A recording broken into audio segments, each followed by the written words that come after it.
Muito bom dia para você que sintoniza os canais digitais do Grupo Estado. Seja muito bem-vindo ao Mentalistas desta semana. Eu sou a Camila Tulinski, jornalista e também psicóloga. Toda semana trago um tema envolvendo comportamento e saúde mental. Hoje a gente vai falar sobre compulsão alimentar. Você come demais? Sente que você perde o controle na hora que você está comendo ou comendo em horários que normalmente não são tão recomendáveis assim? A compulsão alimentar é o que a gente vai desvendar agora aqui no Mentalista. As principais questões da atualidade, analisados por especialistas renomados. Começa agora Mentalistas, com Camila Tulinski.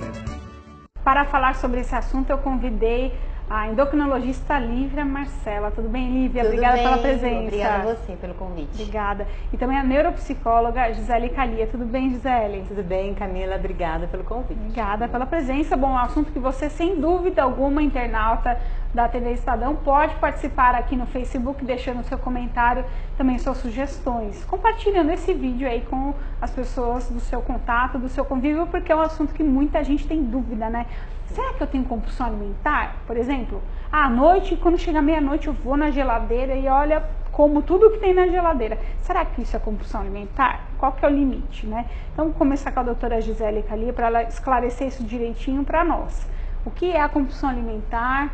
E qual que é essa diferença da pessoa que come demais e da pessoa que realmente tem um problema, um transtorno? Isso. É um transtorno médico. Então, os detalhes médicos, a doutora Lívia vai falar daqui a pouco. Mas em termos de comportamentos, né, são esses que você começou a falar. Realmente, comportamentos de ingestão de alimentos não associados à fome. E geralmente associados à ansiedade excessiva, né? Então, o alimento é o primeiro tranquilizante, vamos dizer assim, que nós recebemos quando nós nascemos. O primeiro desconforto é a fome, né? Então o bebê chora, a primeira coisa é de fome. E o que a gente dá para ele? Leite, obviamente, alimento. Então essa combinação, desconforto, ansiedade com o alimento, ela é bem do início da vida. Por isso, muitas vezes, é difícil quebrar essa associação. Porque nem todo desconforto, conforme vamos crescendo, é fome. Né?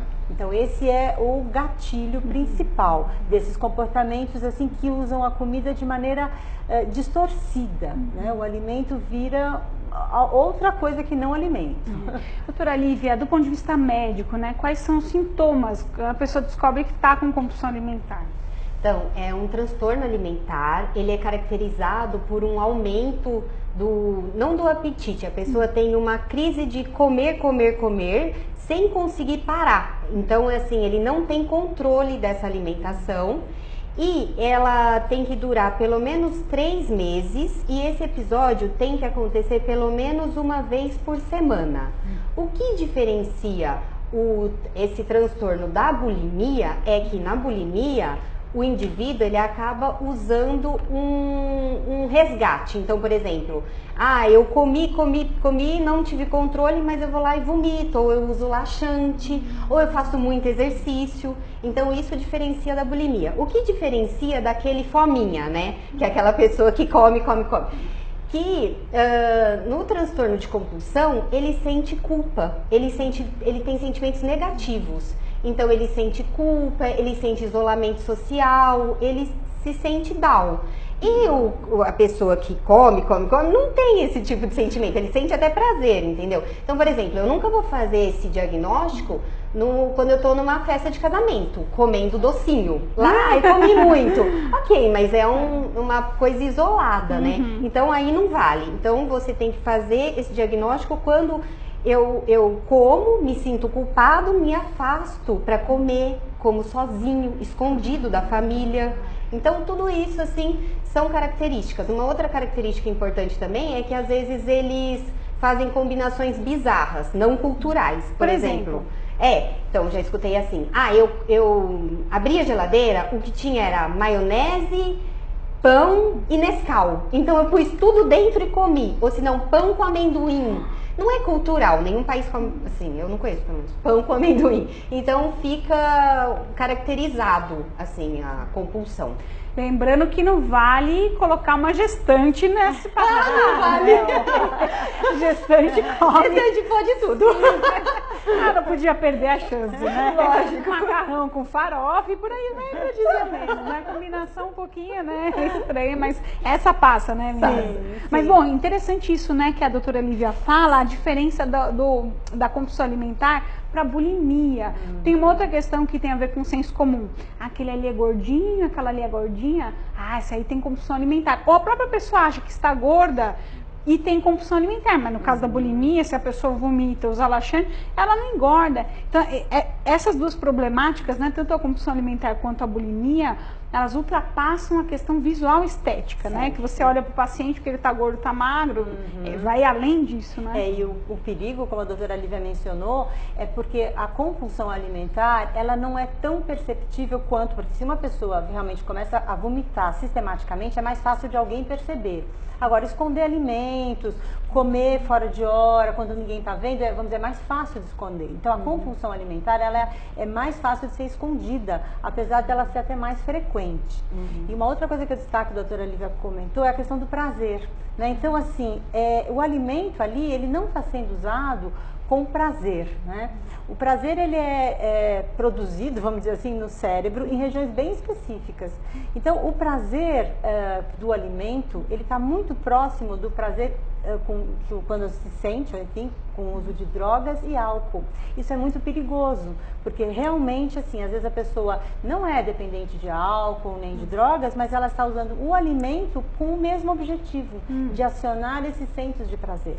E tem alimentos que são bem propícios para isso, né? Então, como o açúcar, não é? Sim. Tem alguns exemplos, doutora Lívia, que a gente pode trazer desses alimentos? Camila, fizeram uma pesquisa e eles tentaram provar se o alimento vicia ou não vicia. Então, foi surpreendente, assim, para mim, como médica, o resultado dessa pesquisa, porque eles fizeram uma pesquisa com 500 pessoas, de 18 a 64 anos. E aí eles mostraram figuras que, tipo, isso você sente o quê? E com relação aos alimentos e às drogas, comparando. Então, parece cocaína, parece ópio. Então, o alimento que mais foi viciante, eu achava que era o chocolate. E na verdade não, foi a pizza. Uau! A pizza foi o primeiro lugar. Em segundo lugar, já veio o chocolate. Porque o chocolate, ele libera uma substância que chama encefalina. E essa substância está ligada com o prazer imediato. Então, quer dizer, eu uso e sinto aquele prazer. E isso é muito viciante, né? Lógico que eles testaram, assim, vários alimentos, mas o chocolate e a pizza foram os tops, e a batata frita também está lá em sexto lugar. Então, assim, existem realmente alguns alimentos que controlam a nossa mente com relação a isso. Não estou fazendo terrorismo, que também terrorismo é um gatilho para fazer um transtorno, né, alimentar. Eu não estou fazendo terrorismo, eu só estou falando que não é que nunca posso comer pizza, mas quando eu reservo para situações, vou uma vez por semana, enfim, vou comemorar alguma coisa, não preciso comer todo dia pizza, né?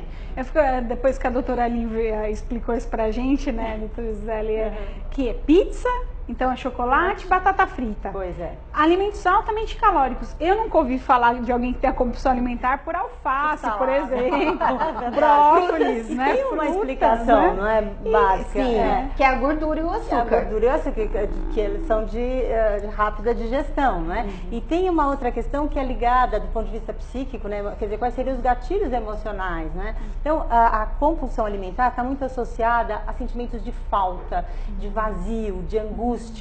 Então, aquele sentimento de que precisa ser preenchido. Então, agora já mais psicologicamente falando, né, do ponto de vista simbólico, então, alimentos que preencham. E a salada, né, ela não preenche muito, né? Uma boa pizza, né, ela realmente preenche mais, olhando até para ela, né?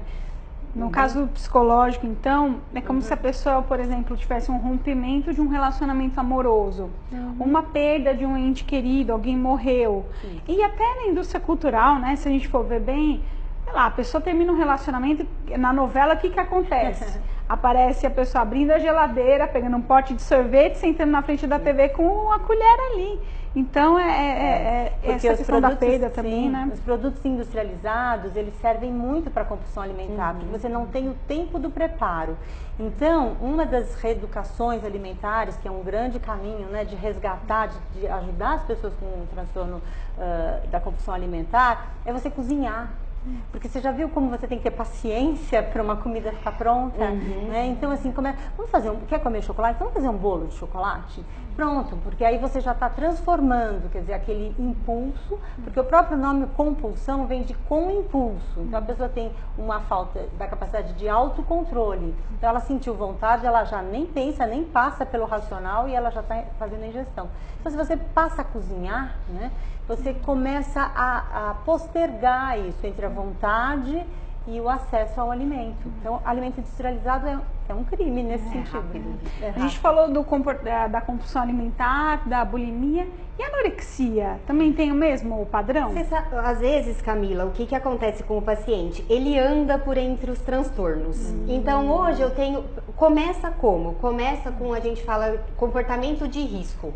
Então, por exemplo, eu fui numa festa, eu comi demais no casamento, eu usei um laxante por minha conta. Ou se não, eu vomitei, eu não estava me sentindo tão bem. Eu usei um remédio que minha amiga estava usando sem ir ao médico. Então, esses são comportamentos de risco. Aí depois a gente pode ir para um compulsivo ou fazer do compulsivo um bulímico. Eu tinha compulsão, mas agora eu aprendi a vomitar. Tem um estudo espanhol que ele viu assim que em 2012, se eu não me engano, tinham 7 milhões de sites, enfim, coisas na internet que falavam de bulimia, anorexia e transtorno compulsivo. Em 2016 tinham 30 milhões. Então a internet também, porque começa bem na adolescência, né, o transtorno compulsivo. Então a internet, ela passa a imagem de perfeição de corpo, tudo que o adolescente não consegue filtrar, como a gente fala assim, será que é bem assim? O adolescente não, ele fala, como é lindo, como é bonito. Eles ligam essa imagem a sucesso, saúde, bem-estar, né? Como, na verdade, é para ligar, é isso que eles querem, né? Então, o adolescente, ele acaba sendo muito acometido e é nessa época que começam esses transtornos e eles transitam até a anorexia, que seria um caso mais grave, que tem uma alta mortalidade, né? E o que dizer da anorexia do ponto de vista psíquico ainda? Pois ele é uma perda realmente do contato do indivíduo, não é, com a sua existência. É quase como um suicídio, né? Quer dizer, porque do ponto de vista racional, a pessoa sabe que não se alimentar é um fim. Então, é como perguntar, mas a pessoa sabe que o cigarro dá câncer, por que continua fumando? Então, não dá para ir pelo racional, quer seja na anorexia, na bulimia, mas como a doutora Lívia falou, o pior é realmente a alta mortalidade. Então, realmente aí precisa entrar com internação e tudo isso. Porque do ponto de vista psíquico, o caso dos transtornos alimentares, e especialmente da compulsão, está muito ligado a pensamentos relacionados à autoimagem. Por isso o adolescente, porque ele está com o corpo em transformação. Então a autoimagem dele realmente está se transformando. E isso faz com que a pessoa realmente perceba que é o alimento que faz com que engorde ou emagreça, doce. Então, uma tentativa é levar o adolescente para outras atividades, né, que façam com que ele perceba que o que forma o seu corpo, além do tempo e da maturidade, são outras atividades, porque senão ele fica muito associado só ao alimento. No caso dos adolescentes, ainda chama atenção por um outro perigo. No ambiente escolar, é um momento que ele está começando a se socializar, se aceita em grupos, na verdade, não se socializar, porque começa na primeira infância, nos primeiros passos na escolinha, mas ele está tentando ser aceito em algum grupo. E então, se aceitar, você né? aceita, se aceitar. Então, quero ser aceito no grupo dos populares ou não, dos góticos, sei lá, né? Tem 1 milhão de grupos numa escola, enfim, ele está buscando essa aceitação num grupo. E com relação a isso que acontece nas redes sociais, eu queria uma opinião até de vocês, da proliferação de alguns comportamentos. Bulimia, por exemplo, um deles, né? Tem grupos no Facebook eles ensinam, que as meninas ensinam e tudo mais. Então eu queria a opinião de vocês, já que vocês tocaram no assunto dos adolescentes, como é que vocês enxergam isso, né? A questão da internet, nessa troca de informações que não são positivas, né? Tem desde a criança, mas obviamente aumenta na adolescência. O problema é que o adolescente ele já manipula. Então ele pode chegar e dizer, né, como a doutora Lívia comentava agora, né, ele diz, olha, eu faço isso para minha saúde, eu tô procurando alimentos saudáveis, porque um dos sintomas é a pessoa que tem o transtorno da compulsão, ela tem nojo de alguns alimentos, ela tem alimentos proibidos. Então é muito perigoso fazer dieta com pessoas que tenham o transtorno de compulsão, porque ela começa a fazer muitas regras, né? Então, justamente porque não há o prazer da comida.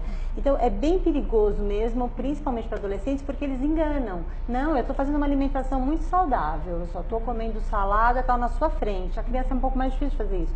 E por trás ela está se empanturrando de pizza, chocolate e batata frita, né? Então tem que tomar o cuidado com o adolescente, porque ele é capaz de manipular, ele é mais esperto nesse sentido. O que você acha, E doutora eles Lívia? têm um fácil acesso à rede social que às vezes os pais não conseguem acompanhar, né? E uma outra coisa é o seguinte, eu acho que dentro de casa também não é só, por exemplo, se eu estou tratando um transtorno alimentar, talvez não olhar só para o indivíduo, olhar para a família. Então, às vezes, por exemplo, chegou a paciente com transtorno alimentar, a mãe não tem? Porque às vezes a mãe está apoiando, mesmo que indiretamente, um pouco inconsciente, está apoiando essa prática. Minha filha está com 40 quilos de anorexia, né? Mas eu acho assim que tá bom. Será que tá bom? Será que a mãe também não tem e ela apoia essa prática dentro da própria casa? Então tem que tratar toda uma família e os pais sempre dá o máximo de conforto para esse adolescente. Chegou chorando, conversa, porque a autoestima acho que é o principal que a gente tem que tratar, né? Eu acho que é a principal coisa. Desculpa, pode falar? São duas forças bem grandes. Essa da internet, né, uma força externa muito forte, e tem uma interna, que é da nossa formação como ser humano, que vem da época até ancestral, né, da época das cavernas, que eu vivo falando disso, mas uma das coisas que nós precisávamos comer quando éramos seres mais de época de cavernas, eram alimentos gordurosos. Por quê? Porque isso garantia a nossa sobrevivência. Tá? Então ninguém sobrevivia na época do gelo, das cavernas, comendo verdura, salada. Então você precisava comer coisa. Então isso continua impregnado no nosso cérebro. Então é uma luta muito grande contra a própria natureza. O que eu preciso? Eu preciso comer coisas gordurosas para sobreviver. Esse é um instinto, vamos chamar assim. Então, é essa quebra neuronal, né, em termos de cérebro, que é muito difícil de fazer. Com certeza.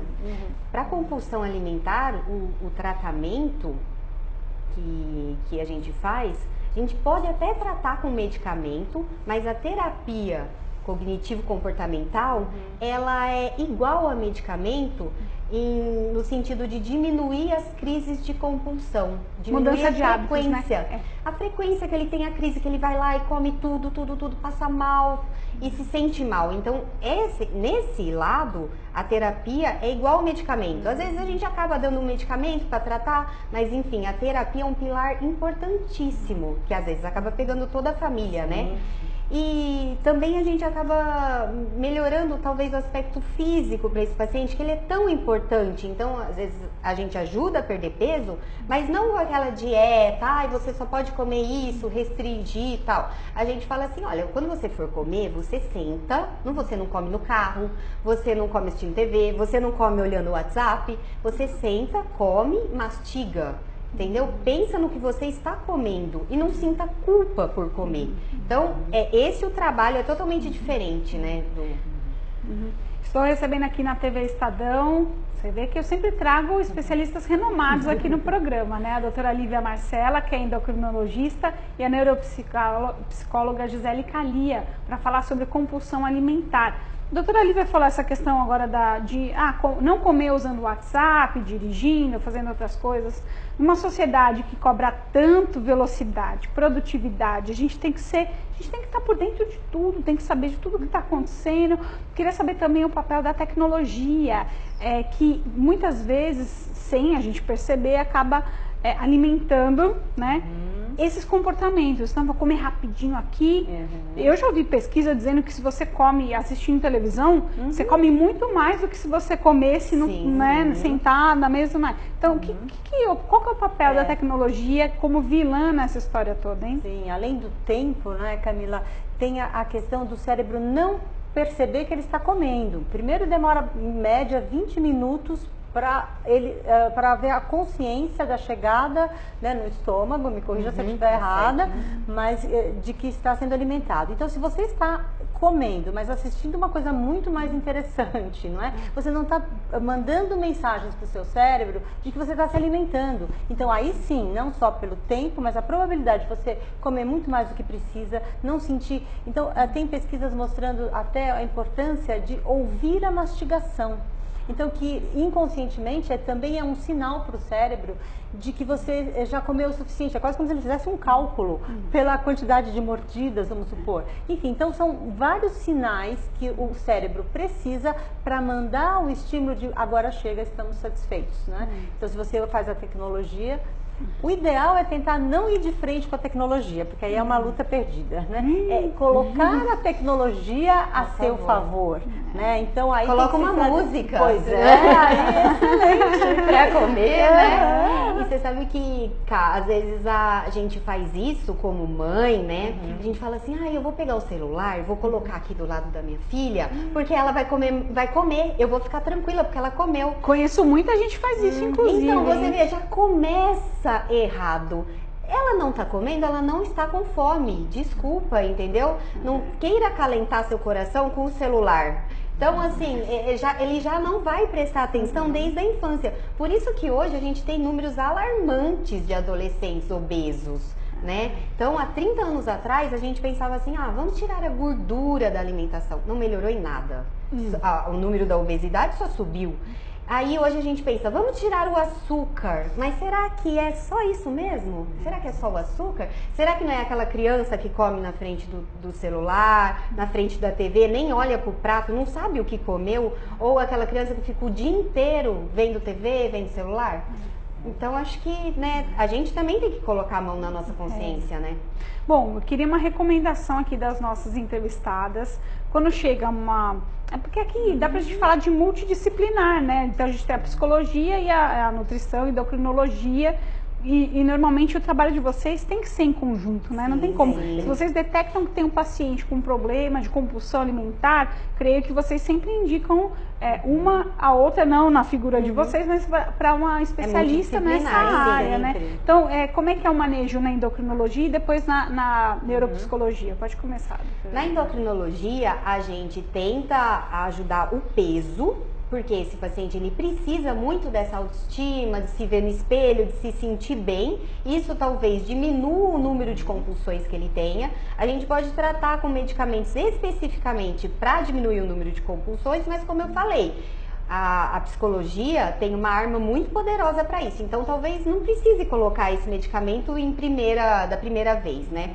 Mas o peso a gente pode tratar com essa conscientização do comer, então, concentração do comer, o que eu estou vendo, montagem do prato, cozinhar, o prato está bonito, tudo isso chama atenção e tira de outras coisas diversas, né? Não comer com raiva, não comer com sentimento ruim também.